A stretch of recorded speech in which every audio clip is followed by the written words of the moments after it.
looks like everyone can see and hear us. So I'll just introduce you back. Oh, awesome. If you guys have questions, post them in the comments. I have a few questions here that I received via email or private messages. So I'll ask Beth those questions. And then if you guys want to post your questions, we'll go through and answer them as well. So for those of you that don't know, this is Beth Hayes, and she's a nurse practitioner and owner of A Balanced Life in Morton. And if you haven't been there, you need to go there because it changed my life. It changed my health. And it's just amazing knowing what's going on inside your body and how to target what's working and what's not working through the things that Beth and her fellow, Chris is a physician's assistant, is that right? Mm-hmm. And Melinda's a nurse practitioner. Yep, so correct. What they all do there, you need to go if you're not going. That's my advice.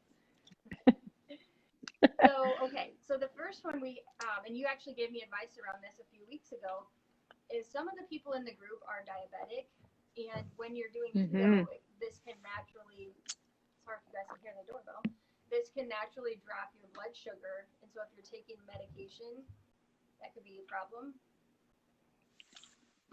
Yes, absolutely. So great question on that. And that's actually our goal with keto.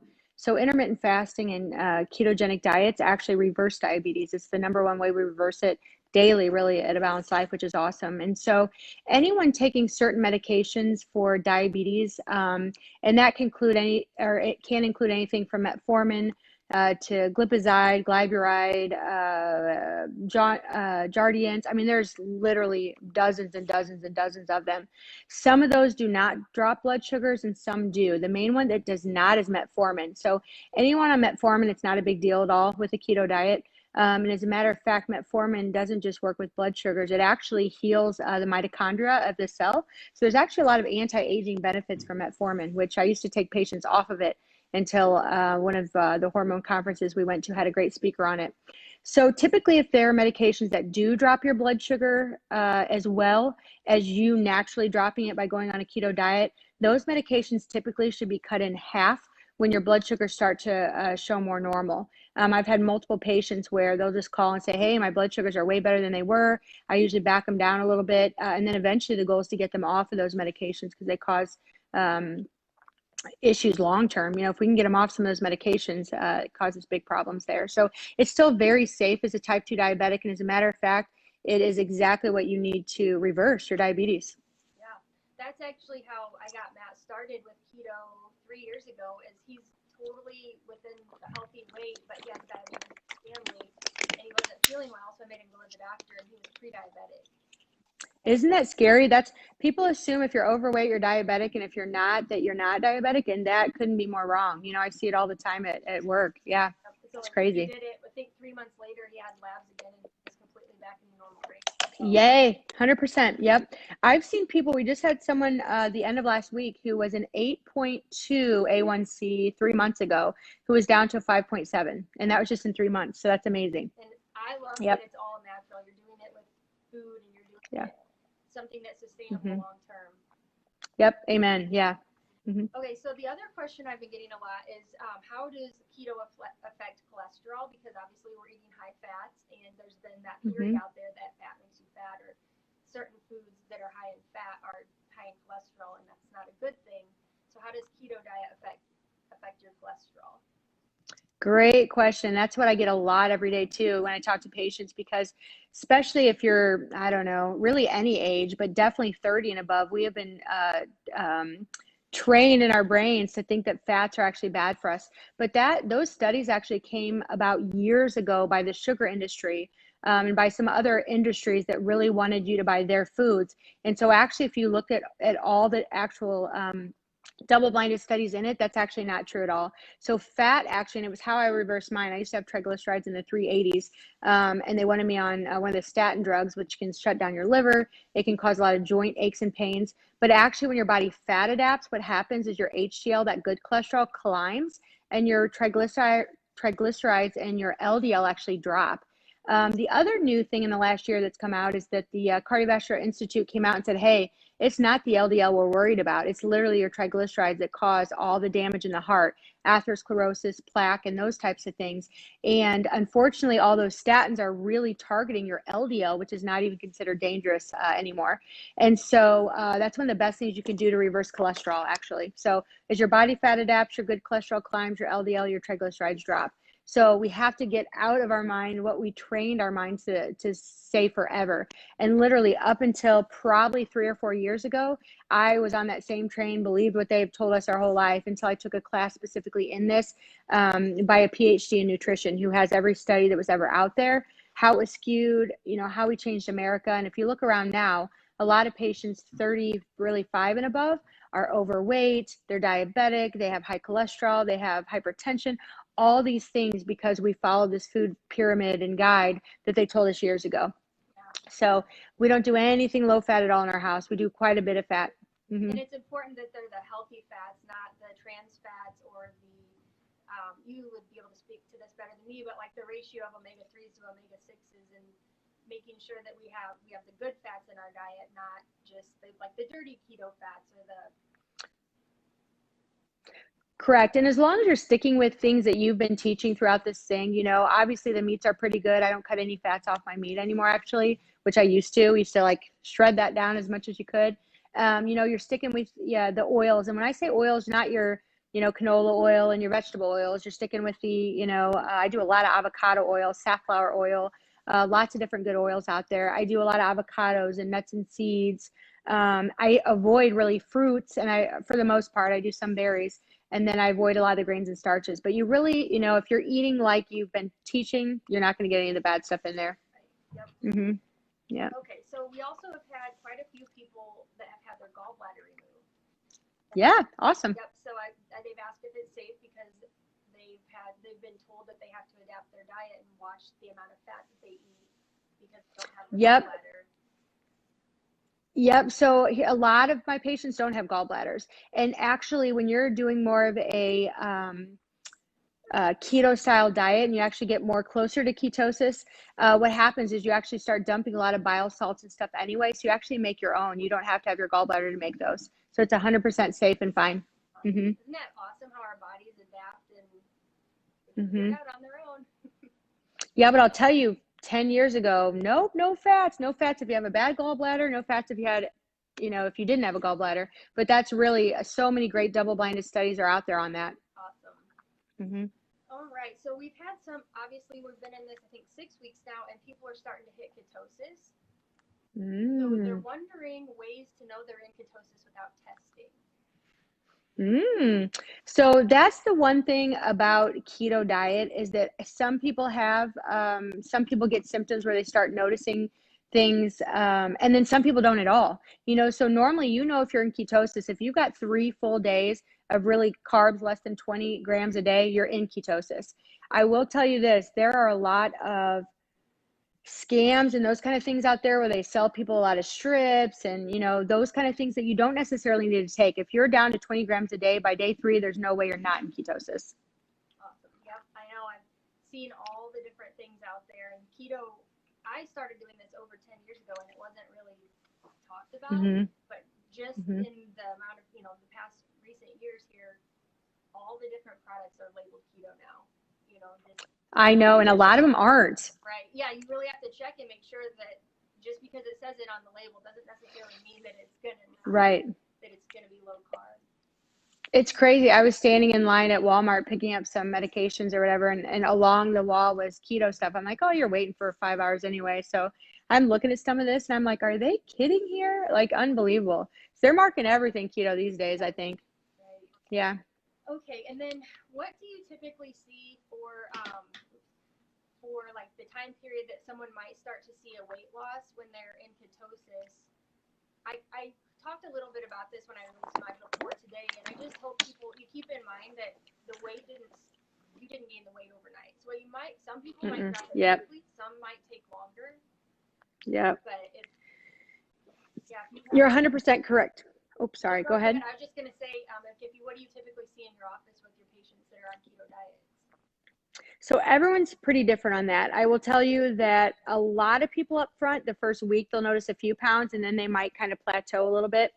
Ketosis, whether it's full ketosis or even if they're more of a dirty keto where they're getting maybe 30 carbs instead of 20, everyone's so different on there because unfortunately we have a lot of other chemistry in our body that affects our body. So for people that have things already, such as pre-diabetes or diabetes, or they have high insulin levels, it's going to take them a long time to even notice some weight. And the reason why is because their body is so insulin resistant already. So that means they're hanging out doing nothing and they're storing fat. And so those people, and I just had one in my office on Friday that we talked about extensively because they get very frustrated, which is understandable. They're working so hard to lose this weight and they're not seeing a big difference up front. And that's because their body is so insulin resistant. And so they can get their insulin resistance better by making their body insulin sensitive with the fasting and with the keto. So some people can be a week, and some people literally, the longest one I had of one of my patients was 9 months, and she literally was doing everything right. And she was losing a little bit, but she didn't have a significant weight loss for almost 9 months, and she was the longest one. But it took us a while to get her insulin sensitive first so that her body actually started burning instead of always storing, which I can explain that more better if you guys want me to. But yeah, so every time you and I eat or drink, doesn't matter what it is, minus water is safe, black coffee is safe, black or green tea is safe. Our pancreas kicks out a bunch of insulin, our insulin spikes. And when our insulin spikes, it's kind of our weight gainer. So when it spikes, it does a couple of things. It hits the reward center and says, yum, I love these brownies, cookies, pasta, bread, candies, cookies, whatever. We get physiologically addicted to it. But it also hits the fat cells as well. And when it hits the fat cells, it says store the fat. And so when people are sitting at a fasting insulin level of 24 instead of 2, they're actually storing fat just hanging out. And so when they eat, their insulin skyrockets even higher. So they're storing that much more fat than someone who doesn't have higher insulin levels.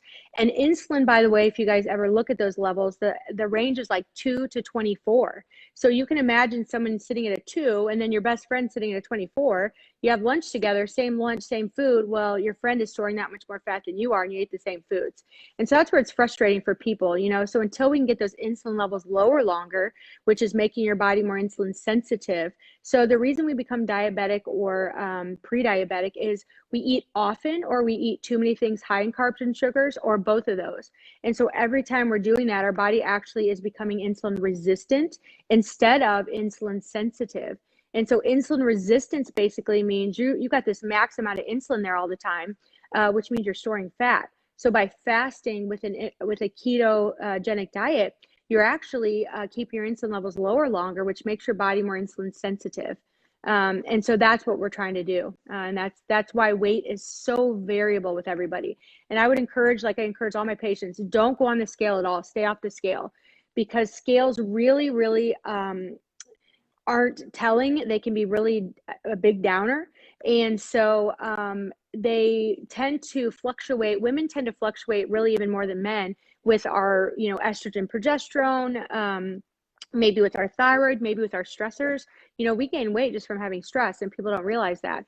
And so staying off the scale is the biggest thing. Pay attention to how you feel, how your clothes fit, and how your mental clarity gets so much better. Those are the things you pay attention to. So I really encourage my patients, don't even weigh until I see them the next time.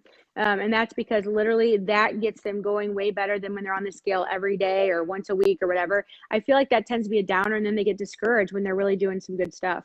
So it takes different amount of time for every person, basically. Yeah, and actually in module 4, I just said the exact same thing. Stay off the scale, see how your clothes are fitting, but also focus, yes, weight loss is the goal, but focus on the benefits that you're getting. Amen. From weight loss. And yes, you're reversing diabetes, you're getting your blood pressure lower, your cholesterol is coming down, your mental clarity is getting better, you're significantly decreasing inflammatory response in your body, which is what really can lead to lots of bad things, from obviously fatigue, which is inflammation causers, but damages cells, which can lead to cancers and other bad things that you don't want. So there's a lot of benefits. Weight might be the last one you get, but it'll come. Yeah, just see the energy level change, that Amen. is a big one for most people, and with you'll notice the difference. Yep, agreed. Do you want to say anything? So does keto change our hormones? Does it help balance our hormones, or? It does. It's one of the best things anyone can do, really. So when we're eating just a regular American diet, it tends to make us more estrogen dominant if we are not in menopause already. And so that's a huge thing. And estrogen dominance causes things such as hot flashes, night sweats, trouble sleeping, anxiousness, nervousness, moodiness, irritability, hair thinning, weight gain, abnormal, heavy, irregular periods, all kinds of things. It also, when we're doing that, if we stay more in a keto diet, it with people with like PCOS or people that are prone to diabetes, it completely takes them the other route. So there's so many benefits there. Awesome. Does anyone have any questions? I'm kind of coming to my end of the questions that I was emailed. So if you guys have any questions, feel free to post them. And I have noticed. And it's on my phone, so I don't know if I can see them, just so you know. So if you don't mind, let me know. Okay. Okay. I can see you. It does take a second for them to come through. I've noticed it cut off sometimes, and then people's questions come through later. So I'll give it a second to come through. If you have anything else you'd like to add for, just what you see on a daily basis in your office or people with success with keto, feel free. Oh, we have so many. My favorite is reversing diabetes, I have to tell you. I mean, I see it over and over and over again. And these patients in traditional medicine, I still do traditional medicine. I work emergency medicine. I have for years, but that's kind of literally what pushed me this route, is because I didn't feel like we were truly healing or fixing people, or people weren't living their best life that they could. And so switching over here, reversing diabetes is literally my favorite thing. I should have actually had you go in at the beginning. Why don't you explain what you guys do at A Balanced Life for those that don't know what it is? Okay, so to Balanced Life, we're an integrative functional medicine clinic, basically. So traditional medicine, which I'm 100% not against, just so everyone knows, I still personally do that. A lot of need for it, 100%. But traditional medicine, we look at a few things, and we usually tend to not listen very well because we don't have enough time. And again, that's not usually the provider's fault. Unfortunately, that's how they kind of set things up in traditional medicine. And then when we look at things, we look at a couple things. And that's about it. And if you're within a range from 250 to 1200, it doesn't matter where you are, you're fine, is what they tell you. Integrative medicine is different. We basically base everything on you specifically as an individual. So each person that comes in our office is different than the next person. You are specifically designed how you were. You are different than your friend. And so we look at the same ranges, but then we also optimize. So integrative medicine is more designed on double-blinded studies, which means no matter who is paying for those studies, you can't skew the data. So the data really shows where patients feel their very best as far as optimization. So when we see all this blood work, and we look at adrenal glands, we look at thyroid extensively, not just a TSH, we look at sex hormones, we look at inflammatory markers, vitamin levels, growth factor, lipids, sugars, insulin, those kind of things. We sit down and we optimize all of those. Each one of those we optimize. And so you walk out of there with a plan individual to you and your body. I also do a lot of bioidentical, which means same chemical structure as your body. So it's not foreign or odd. So when you put a new medication in, a lot of times your body can have side effects. We tend to do things that are more bioidentical. So your body actually already knows it. It's how your body was produced. So we do a lot of reversing of high cholesterol, high blood pressure, hypertension. We try to stick to it more with getting your body to do what it's supposed to do, and then adding any kind of supplemental versus usually bioidentical medication to make sure that your body is acting appropriately. Awesome. Yeah, I started going to Beth because I don't have a thyroid. I've had Hashimoto's since I was 11, and I'm 37.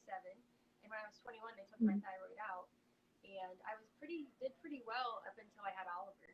And then yeah, that's usually when it happens. I was seeing a specialist every month, pretty much for 6 years, 7 years. Oh, I guess probably 5.5 years at this time. And they could not get me leveled out, and it was up, down, just constantly. And I went to Beth, and she didn't look at, because my labs would be normal, but my medicine wasn't right. And so Beth looked at the whole picture, and I've been on the same dose ever since I started seeing you. So good. And a lot of times when people get more into ketosis or better with their keto specifically, we can back down some of those medications, even with thyroid, which is crazy, because gluten, by the way, if she hasn't talked about that for thyroid, gluten directly blocks the free form of your thyroid. So anyone getting gluten in, not only are you spiking insulin pretty high, but you're also blocking your thyroid, which is for energy and metabolism, skin, hair, mood, cold and heat intolerance. Every single cell in your body needs thyroid to live, actually. So yeah. I think I've said before, I am gluten free, and yes, I don't you know are. how I lived for as long Mm-hmm. eat while eating gluten just because the difference I feel when I, I don't eat it, I haven't eaten it for years now, but I also wonder, had I known all this, maybe I'd still have a thyroid. Amen. And they're quick to take those things out, I will say, or at least they had been quick to take them out. Yeah. Yeah, they were. Mm-hmm. All right, we had 3 questions come through. Okay. I think it was Carol that asked, I'm going to scroll back here. She wanted to know, is keto hard on the liver? No, not at all. In fact, it's best for your liver. And the reason why is because the carbs and sugars are actually what affect your liver quite a bit, and the fats don't. So it's the carbs and sugars that you worry about with a regular diet. Keto is one of the best things you can do for your liver. And if you have liver problems, just side note, a nice detox for that would be like a milk thistle. You can get over the counter, which helps kind of clean your liver out. It's super safe for anybody to take. Dandelion root, glutathione, those are all great things for liver, but keto is one of the best things you can do for your liver. Keeps you away from all those sugars. Yep. And then Laura wants to know, is the keto diet like the caveman diet? Is it caveman meaning paleo? Is that what you...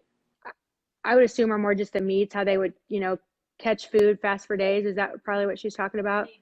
Yeah, so it's similar to that. Of course, we've got a lot more great things than we did, back then. They were catching, killing food, fasting for days. And look, they were super strong, a lot of benefits that they did have. So it's similar to that in a meat fashion, but now that we have so many other things, avocados and nuts and seeds and, a lot of those good oils and those kind of things. So similar-ish, if that's what she's talking about. Yeah, I think really at the core of any healthy diet is just eat real food. Just eat, even if you're... Amen, and stay away from the processed. Right, yeah. Whether you're consuming carbohydrates or not, it needs to be food that's come from the ground or it's come from a healthy animal. And I think you can't ever go wrong with that. So. Yeah. And when I say comes from an animal, I don't mean ice cream, like processed foods or food in their whole form. That's funny. Ice cream's okay every once in a while. Dang it. Hey, that Enlightened brand is great. There's some good keto brands out there. They're actually phenomenal. Yeah. Okay, Terry wants to know, is it okay to take collagen and digestive enzyme supplements while on thyroid medications? 100%. So I am also a Hashimoto's person, and I take both those. So 100% fine. But I would say space them apart because if you took them at the same time, can't that affect the uptake? Yes, I didn't hear that part. She said take them at the same time. I don't know if she did or not, but a while back I was taking a vitamin with my thyroid years ago, taking a vitamin with my thyroid medicine, and that was part of my problem. 100% agreed. So thyroid, if that's the question specifically, excuse me. If that's the question specifically, thyroid has to be 100% taken on an empty stomach, water only, for at least 30 to 60 minutes. No vitamin D with it, no collagen, nothing else with it. I thought she meant, is she able to take those supplements having a thyroid disorder? She might have. Yeah. I just wanted to make that note because no, that's perfect. A lot of people do. They don't make that clear enough, but thyroid, just by the way, just a side note, is very weak. So they all have to basically get to the cell. And if you take thyroid with anything else, a lot of times everything else beats it. And so you're not absorbing most of it. I do tell my patients, so if it's a crazy busy day and you're running out the door and you forget, still take it. You're going to absorb some of it, but not even close to what you would on an empty stomach. So that's a good way to start your day off with a bunch of water anyway, which is what I do. So I literally take my thyroid, drink down a huge thing of water right off the bat, which is kind of nice too, especially when you're fasting I usually fast till about 1. Okay, Ashley says, I am finding myself very bloated since starting keto back up. Is there anything I can do for this? Not much. It's usually just your body's getting adjusted to it. So anytime we switch diets, whether we go for, from a regular diet to a paleo, a keto, a vegetarian diet, your body has to readjust. So it was used to these other foods that you're getting in. So now it's got to get used to the new foods. And usually people are adjusted pretty well within 6 to 8 weeks. Everyone's a little bit different with that. Add some probiotics. Probiotics are always really good to bring that good bacteria back in to help more with absorption and stuff too. But typically that's short living. Right. And I also found that I struggled when I first started with keto, the fiber side of things. I was feeling pretty backed up because I wasn't getting the fiber in, and that made me feel bloated and my stomach hurt. So. Amen. Yeah. Psyllium husk is I take it as well. So things that make you full are fat and fiber, and that's what we want. We want to feel full, and we want our metabolism to keep running even though we're not eating, if you're doing some intermittent fasting. So psyllium husk is a generic fiber, basically. You can get massive amounts of them on Amazon, Costco, wherever you go, and that's great to get fiber in. You're looking at trying to get about 30 grams a day, actually. So that's one of the things that can help too. Yeah, tons of water and fiber when you're starting. Water and fiber. Yes, Deb wants to know, do you have to eat breakfast? I never eat it.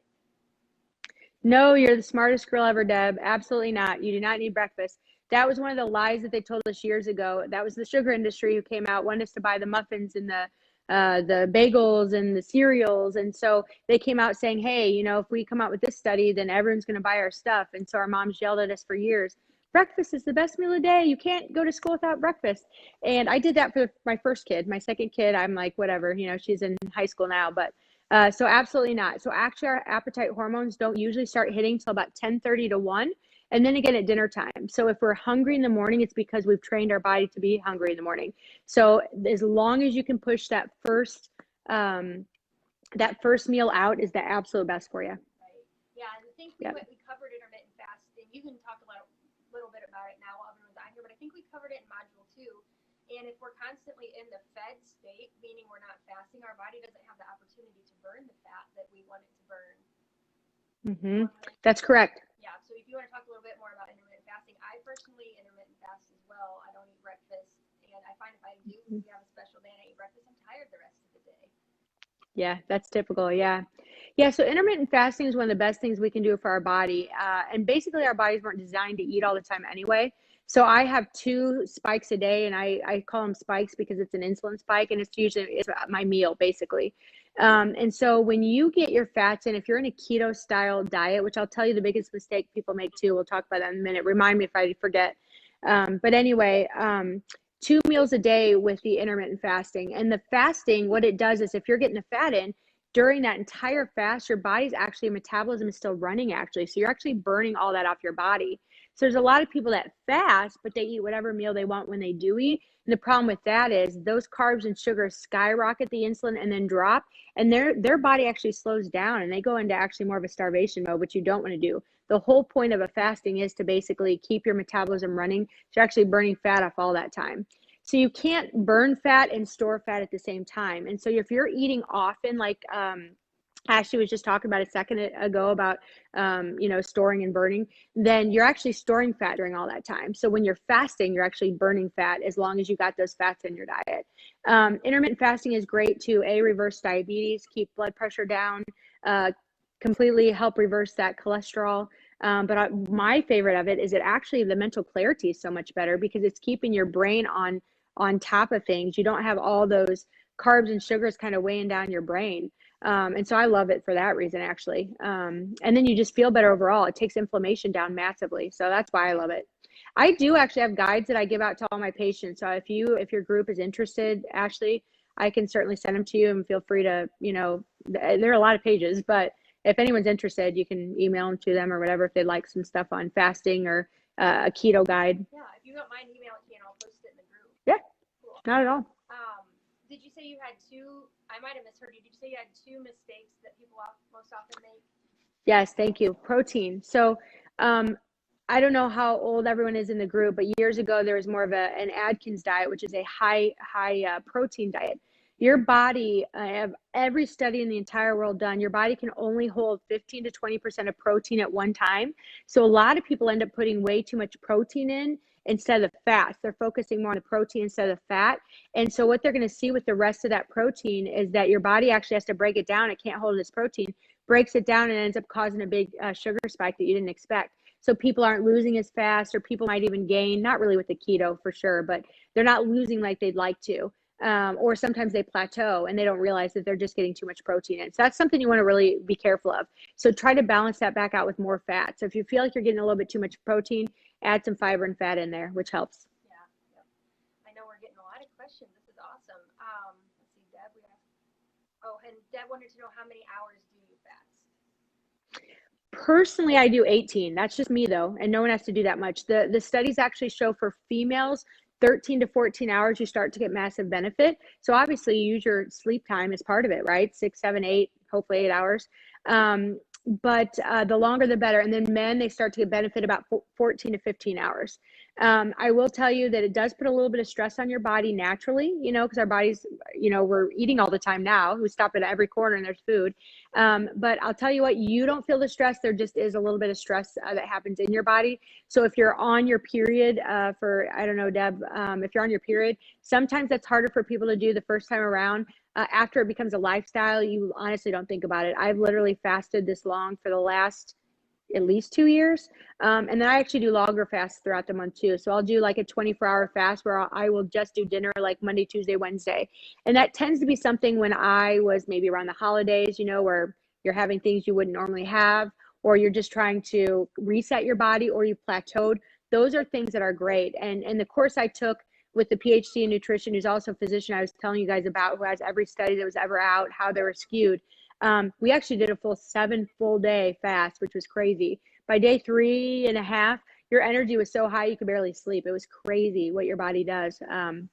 Anyway, not saying that you should do that, but those are things that people do actually. I also like the fasting because that's one less meal you have to plan and prep for. Amen. And it just gives me so much more time in the morning to, I make my coffee and that's that. Okay, Laura wants. And by the way, that hunger does go away, like it really does. People are like, oh my gosh, fast 14 hours or so. That hunger, believe it or not, is actually gone. You won't even notice it. And when you get enough fats in, if you're hungry still, that means you're not getting enough fat and fiber in. So you need to add a handful of nuts or an avocado, something else, some extra butter, something else that's going to give you more of that fat so you do feel full. I've noticed too, so in the intermittent fasting video, I've recommended that you try to stop eating 3 hours before bedtime so that you're giving your body the time to digest. And, I've noticed if I eat right before I go to bed, I wake up hungry. Really? Yeah. Interesting. Yeah, everyone's so different too, so that makes sense. Yeah. Laura, I'm sorry. I was gonna say I try to do at least 2 hours depending on my schedule, but the longer the better because then you can start your fast sooner, so yeah. Laura wants to know, is milk or dairy a good thing or no? Milk, no. Milk is full of sugar. Every now and again, like I would do a chai tea or something and I'd put a little bit of whole milk in there. When I'm doing a full keto though, I really don't, because it's just got so many different, proteins and sugars in it. I do quite a bit of dairy actually with my keto diet though. Like each meal usually has some type of cheese in there, but actually cheese doesn't have quite as much of that inflammatory response as your milk specifically does. Yeah. We had a question a couple videos back where she was having some cheat meals and she was feeling bloated or fatigued the next day, and then when the cheat meals dairy, because they do have that inflammatory response. And they do. And even your cheeses and stuff do, but not near as significant as like milk. Yep. I can have cheese, but if I drink milk, my belly's just like I'm pregnant. I know, you just don't feel good. I know. Same. Yeah. Okay. Deb says I had a bypass almost 20 years ago and get obstructions easily, so I have to be careful with fiber suggestions. So what kind of bypass did she have? Like gastric bypass. Oh, sorry, because there's like cardio bypass. Right. There's all kinds of. Okay. I talked to them. I think she had a gastric bypass, but correct me if I'm wrong. Yes. And so what was her question on that? Sorry. She said she gets obstructions easily, so she has to be careful with fiber. Do you have any suggestions for fiber? Yeah, usually, I mean, it just kind of depends on that. If she does more of an oil or a powder form in a drink, that might be better, but she really shouldn't. I mean, that's interesting that she's getting, is it common for her to get those obstructions? Because the fiber your body actually needs. So I'm wondering if it's something else that's causing the obstruction. Okay, we'll see if she answers. I don't know if you're in contact with her. Yeah, and we've had a ton of patients in the past that have had them, or actually they come to us before they get them, as well. But yeah, usually fiber, it actually should be helpful more for those things, it's more, yes, bulk forming, but that goes past where the bypass comes. That's all that stuff is after her bypass. If it was a gastric bypass, do you see what I'm saying? So it's past the stomach. Oh yeah, I see what you. Okay. Yeah. If she responds back, I think, Deb, let me know for sure what kind of bypass you had. Sarah says, Sorry, in my mind, cardiac bypass I is thought what. that at So I was first, like, but I spoke sorry. with her on the, I had a call with her, so I think that's why. Okay. I'm thinking. Yeah. Sarah says, can I drink a bulletproof coffee or coffee with heavy cream in the morning and still remain in a fasted state? No, that's the problem. So, if you do like an MCT oil, you know, if you do a small amount of coconut oil, you should be okay. The heavy whipping cream is going to take you out, unfortunately. But if you can stick with just a monk fruit, you've probably already told them maybe about monk fruit if they need a little bit of a sweetener. That does not take you out of a fast if you need a little bit of sugar. But yes, your heavy whipping cream will take you out. So I usually tell people that's not a bad thing to do, but I would probably have that more closer to your lunch or your mealtime instead of the morning. With the bulletproof, I do put butter in, and I've read that won't take you out of your fast because there's butter's actually okay. Butter, MCT oil, coconut oil, in small amounts actually won't take you out. Right. But the heavy whipping cream still has quite a bit of the lactate, whatever the milk sugar is. I can't remember. It's got exactly all those the milk proteins in them. Yeah. Deb says there is a slight kink somewhere in her gastric bypass, and that's probably why she's struggling with obstruction. Oh, I gotcha. Okay. Yeah. So she's gonna have to just be careful. I'd probably do more of an oil or powder base and go slow, you know, with hers. I'd kind of spread hers out. You know, but everyone actually needs fiber, regardless of our history. Fiber actually prevents colon cancer too, massively. So that's something we really are limited on in our regular diets. Even with keto diets, it's hard to get a lot of fiber in, you know, which is why I do the psyllium husk, the generic form. Yeah. Oh, Jamie. So when I said that somebody was having cheat meals and then feeling all, it was Jamie. She said she went dairy free for the last week after that video and definitely made a difference. Good. Oh, yay. Good job. Yeah, it's awesome. All right. Suzanne says, will artificial sweeteners cause insulin spikes as well? Yep, 100%. Monk fruit and erythritol are the only two sugars that do not spike insulin. Monk fruit does not have an aftertaste that's bad either. It's really pretty normal and pretty good. I will tell you, erythritol tends to affect a lot of people's gut. So 50-50, some people get kind of gut upset with it. But monk fruit, 100%, you can put that in your coffee, tea, you can bake with it. My daughter just the other day made pumpkin muffins with almond flour and monk fruit. And you really don't notice the difference. But if you have anything other than those two, it will spike. Stevia fibs to you online, unfortunately, although they're the best choice of the bad ones, but it still will spike your sugar levels. Yep. So monk fruit and erythritol are your only choices to not spike at all. And I have to be careful with the monk fruit. Monk fruit, yes. I had COVID. You're rare. I had COVID and couldn't taste very well, and I put too much in, and I had bad diarrhea for 3 days, like really bad. So start slow. Poor girl. Yeah. Monk fruit, just to be fair, like on patients, and we see thousands of them. I think we have 4,000 or 5,000 people there. It's rare to cause issues. Erythritol, 50% of the people have issues with that one. But yeah, that was bad luck for you, girl. Yeah, so that was not fun. Laura asked where she can find monk fruit. So really, it's pretty popular. You can get it at Walmart. I think it's called. Ooh, no. See, that's what I thought too. But if you look at it, flip it over, it's got other sugars in it. You don't want to get it from Walmart. It says monk fruit in the raw. The Lacanto, I'm not sure how you say it. Lacanto? Yeah. Oh, it's not at our Walmart. So it's not at the Peoria one or the Morton one. Costco. Oh, yay. Mm-hmm. Yeah, Costco, yeah. Not the monk fruit in the raw, but I think is that how you say it? Lacanto. It's usually like got a tribal looking person on it, and it's like red or red bag. Yeah, red. There's different. There's like a powdered one. I think it's in a blue bag. But you can get it on Amazon, Thrive Market, Costco. It's pretty mainstream now. Yeah, I was gonna say I haven't literally seen. I'm gonna go show you a couple of the bags that we use because some of this stuff is good in coffee too. Disregard the dirty house. Sorry, busy week. I don't know how to do this. So this is one of them. So that's just the regular one. I get it from Costco. Yep. But I've literally not seen it at Walmart yet at all. That's awesome. Well, maybe and I then had it at Walmart, but maybe you didn't. Well, the thing is that typically it's monk fruit and then it's got other sugars in it, unfortunately. The ones I've seen. Now he could have maybe I was trying to show you this chocolate one. But anyway, this is good. So people that like a little bit of chocolate in their coffee or whatever. This is another one. So that's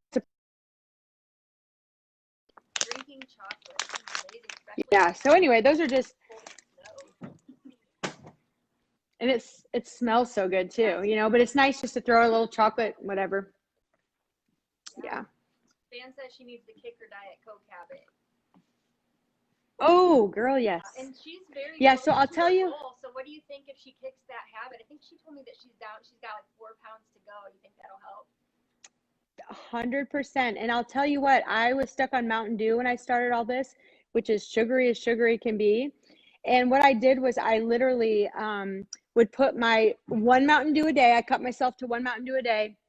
And then I put it with my meal. So I'd have one big spike versus multiple spikes. So if you're sipping on that in the morning or the afternoon, you're just keeping your insulin levels up the whole day. So I'd take 1 Mountain Dew a day and do it only with my meal. Oh, that's good. Until I could get off of it.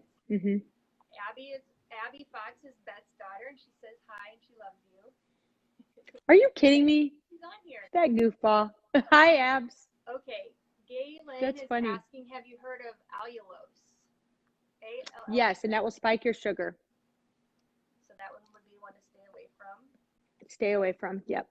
Oh, and then Laura's actually my cousin. She lives in California. She says my mom Oh, eliminated all sugars from my dad's diet, so I need to get him some monk fruit. Yeah. Perfect. Yes. I think it's the same price as what I get it for anywhere else. So. Mm-hmm. Does anyone else have any other questions? We can wrap it up here. I know it's getting kind of 45 minutes. You guys are awesome. Thank you so much for spending so much time with us, Beth. No problem. Honestly, I want everyone to have, you know, a good quality of life. Literally, to me, I feel like we have so many stressors in this world. Look around, you know, to feel our best and to function our best is the goal. Yeah. And I think another thing that your office does that a lot of integrative offices don't do is they take insurance, and so it's affordable for people. I know when I first started looking for a different route, there were different programs out there where like one guy wanted me to pay him $5,000 up front, and he was going to do all these things, and there was just a lot of, and this was years back, so it's probably more popular now, but your office is it's all about people's quality of life and making it affordable for everybody. So definitely don't be afraid to reach out and go see Beth or Chris or Melinda, because it's life. I'll probably start crying. It changed my life because I felt so terrible, and just by getting the full picture, seeing the full picture, and then implementing those changes. Yeah, no, that's true. I feel like that's the biggest thing missed, you know, is this A, how we feel, truly how we feel, to be listened to, and B, to optimize the body, you know, by looking at everything, you don't miss any part of the picture. You know, if you look at part of it, you don't have the whole picture, you know, and it's completely different potentially. So yeah, well, we're happy to help anyone there. And I'm also happy to answer any questions too, if you guys have them. So let Ashley know and I can help you out. Yeah, we're going to wrap this up. So if you guys have any more questions, post them in the Facebook group and we'll get back with you. And we appreciate everybody that was on tonight. And thanks again, Beth. Yeah, awesome. Good luck, guys. You guys will kill it. Thank you. All right. Bye. Bye.